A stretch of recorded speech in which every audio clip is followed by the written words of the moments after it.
dicukupkan. Baik, terima kasih Zen. Nah sekarang Ibu mau absen terlebih dahulu. Siapa yang nggak masuk untuk hari ini? Semuanya hadir Bu semuanya. Alhamdulillah ya, berarti sehat semua. Alhamdulillah. Baik, Ibu mau nanya, minggu kemarin ada pembelajaran nggak? Ada. Membahas apa aja?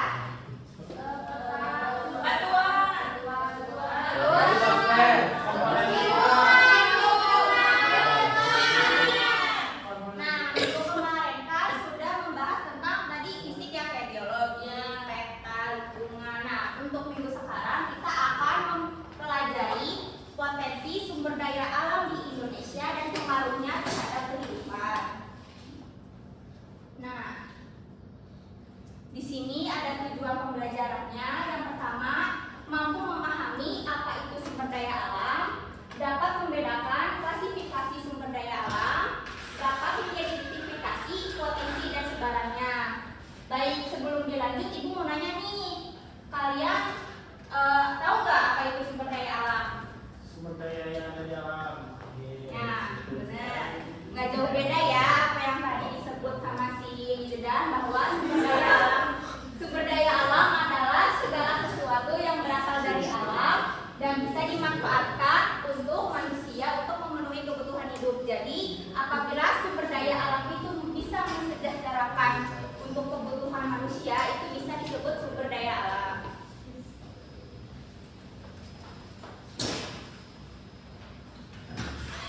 Nah, di sini Ibu akan menjelaskan klasifikasi sumber daya alam berdasarkan jenisnya.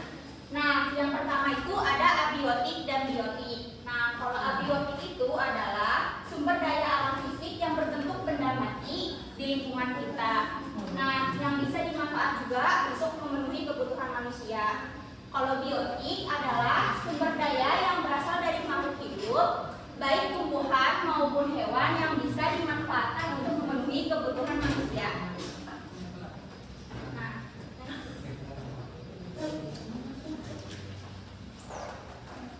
Nah, di sini ada beberapa contoh abiotik dan biotik yang sudah sebelumnya Ibu jelaskan. Nah, di sini siapa Cung yang mau?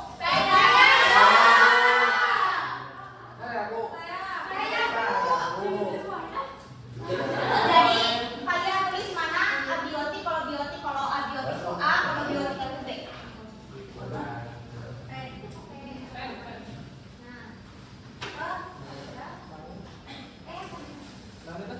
Kalau abiotik itu A, kalau biotik itu B.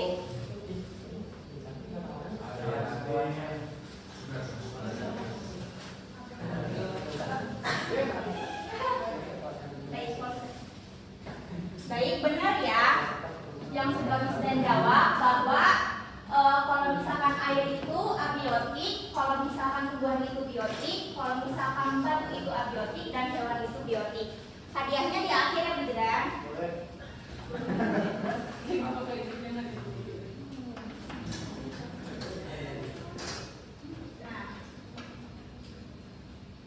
Nah, nextnya kan tadi kan sudah klasifikasi sumber daya alam berdasarkan jenisnya. Kalau sekarang ini klasifikasi sumber daya alam berdasarkan sifatnya.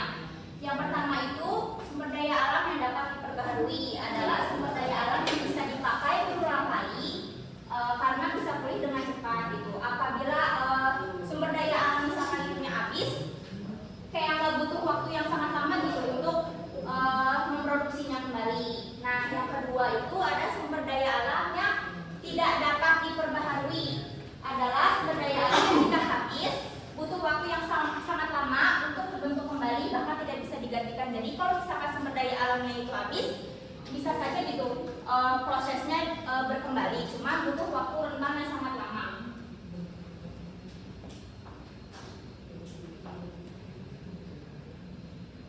Nah, di sini ada contoh-contoh sumber daya alam yang dapat diperbaharui. Yang pertama itu pohon. Coba Ibu mau tahu kenapa pohon adalah sumber daya alam yang dapat diperbaharui? Karena pohon itu bisa ditanam kembali, kemudian tumbuh kembali. Sedangkan kalau misalkan kayak minyak yang itu tuh emang cuma ada sekali di bumi dan tidak bisa diulang kembali gitu. Jadi nggak bisa daur ulang lagi gitu. Jadi sumber daya alam dapat diperbaharui apa tidak dapat diperbaharui? Pohon dapat diperbaharui. Benar ya, apa kata si Hasna bahwa pohon itu adalah sumber daya alam yang dapat diperbaharui karena melalui proses penanaman. Kegunaannya untuk manusia itu apa aja sih? Banyak banget sebagai Untuk penghasil oksigen, Apalagi? untuk Nah, benar ya. Nah, yang kedua itu ada contoh air. Siapa yang tahu kenapa air adalah sumber daya alam yang dapat diperbaharui? Boleh, Hasna. karena di bumi ini ada turun hujan gitu ya. Jadi kalau misalkan air itu masih ada tampungannya dari lewat gunung gitu. Jadi itu tuh bakal terus keisi terus lagi bumi masuk turun hujan gitu. Sedangkan kalau tidak ada pun ada dari laut gitu, laut yang kalau laut kering itu memungkinkan, tapi jangka waktunya sangat lama gitu. Jadi air itu tidak akan habis gitu Bu, karena turun hujan gitu. Jadi faktornya masih hujan gitu Iya. ya. Ada yang bisa menambahkan? siklus Boleh, hidrologi. kita. Ini adanya siklus gitu yang pertama. Terus karena memang sangat melimpah gitu sih, air itu kan memang terdiri dari 70% di dunia itu terdiri atas air dan jumlahnya sangat melimpah. Kemudian terjadinya perputaran gitu. Jadi sumber daya air di dunia ini tidak akan berkurang dan tidak akan bertambah. Nah, benar ya. Namun terdistribusikan. Nah, benar. Jadi itu air itu bisa dikatakan sumber daya alam diperbaharui dikarenakan ada siklus hidrologi yang kata Miftah dan adanya proses penguapan juga. Jadi air itu merupakan terus memproduksi. Jadi tidak kurangan air gitu sebenarnya. Nah, yang ketiga itu ada hewan. Nah, siapa yang mau menunjukkan tangan kenapa hewan itu sumber daya alam? Boleh, makasih, boleh. Karena hewan itu juga mendapatkan makanan dari pohon dan juga mendapatkan. Nah, benar ya. Jadi hewan itu bisa dikatakan sumber daya alam yang dapat diperbaharui dikarenakan hewan itu melalui proses berkembang biak gitu dengan proses reproduksi, jadi terus menerus berkembang. Kegunaannya untuk manusia apa sih? Sebagai makanan. Apalagi? Menjaga rumah.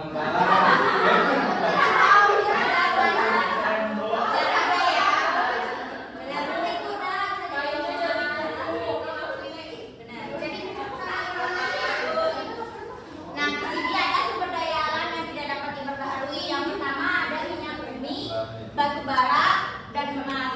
Kenapa mereka bisa disebut sumber daya alam yang tidak dapat diperbaharui? Karena mereka itu memiliki proses geologi gitu.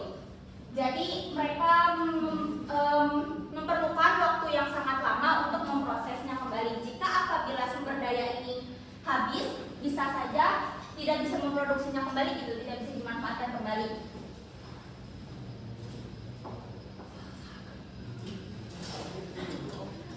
Next, di sini ada sumber daya alam berdasarkan potensinya. Yang pertama itu ada materi, energi, dan uang.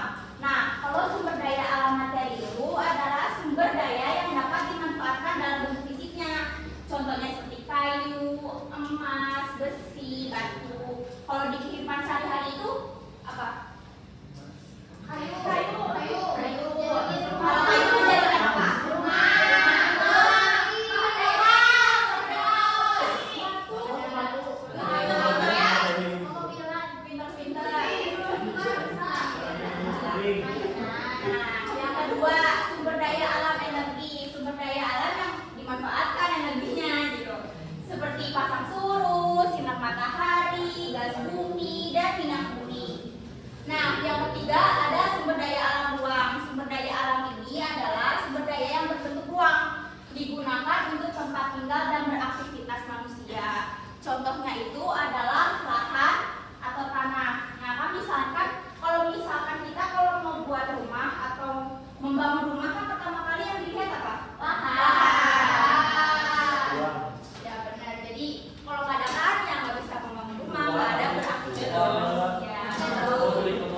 Indonesia. Yang pertama itu ada kehutanan. Kenapa kehutanan bisa menjadi sumber daya alam di Indonesia? Karena negara Indonesia merupakan negara agraris tropis yang bisa menjadikan banyak hutan hujan tropis gitu loh di Indonesia. Jadi banyak manfaatnya untuk manusia, kayak produksi kayu, obat-obatan, dan lain sebagainya. Jadi bisa disebut sumber daya alam Indonesia. Nah, kelautan, kan kalau kelautan adalah negara kepulauan. Nah, Indonesia juga dikenal sebagai negara maritim, benar. Jadi Indonesia juga memiliki laut yang sangat luas dan potensinya tinggi. Nah, biasanya kalau di laut itu ada apa aja sih yang bisa dimanfaatkan Indonesia?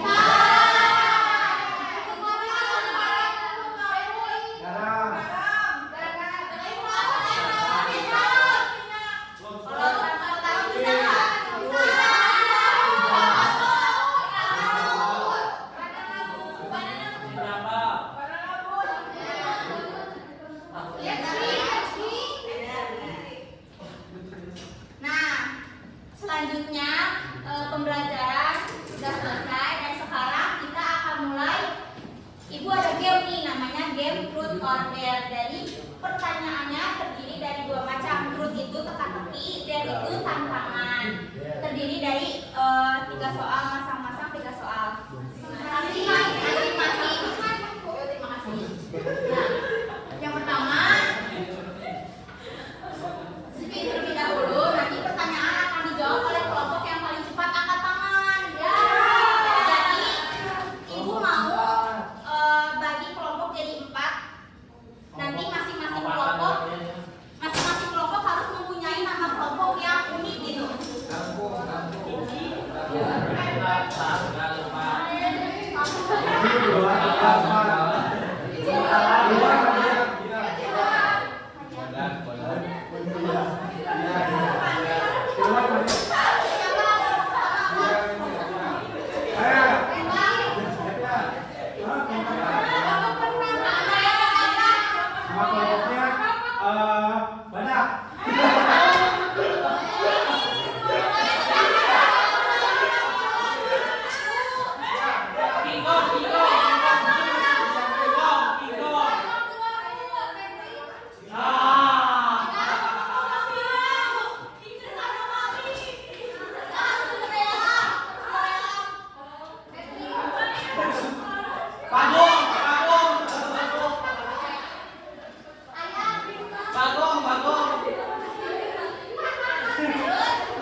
Ayo,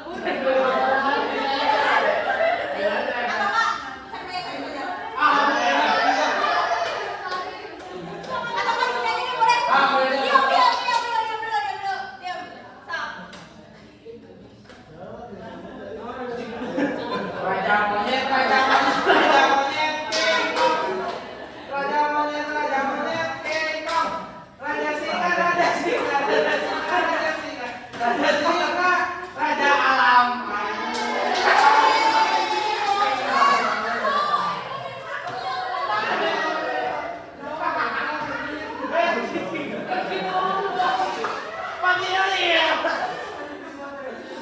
Istri lagi yang itu. Siap-siap, kelompok siapa yang mau? Ayo.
Jadi satu lagi ya, siapa yang suka berdua lima?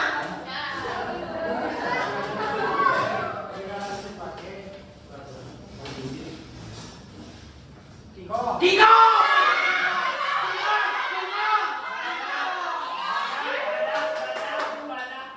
Lakukan foto pohon selama 10 detik tanpa gue. Buru ke depan, buru. Ayo, gua aja saya dulu. Ayo buruan ke depan. Mohon. Kio, ini Dua doang. Iya, keluar.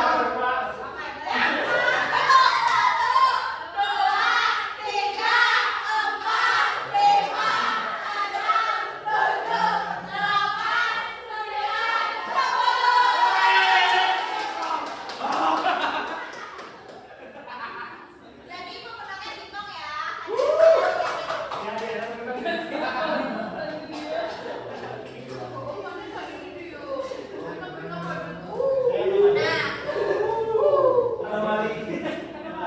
Jadi untuk pembelajaran dan game sampai di sini saja ya. Nah, ibu mau tahu siapa yang dapat menyimpulkan apa saja? Saya Bu. Boleh. Jadi yang tadi dipelajari itu ada sumber daya alam. Nah, sumber daya alam itu merupakan sumber daya yang ada di alam. Nah, ada tiga sumber daya alami, abiotik dan abiotik. Terus contohnya seperti gas bumi, batu bara, minyak bumi, terus ada pohon, air, udara dan lain-lain. Siapa yang mau menyimpulkan lagi? Yang melengkapi skala keseluruhan? Siapa? Asli Bu. Boleh. Nah, sumber daya alam itu terbagi menjadi dua, ada abiotik, ada biotik. Lalu sumber daya alam juga dibagi menjadi sumber daya alam yang dapat diperbaharui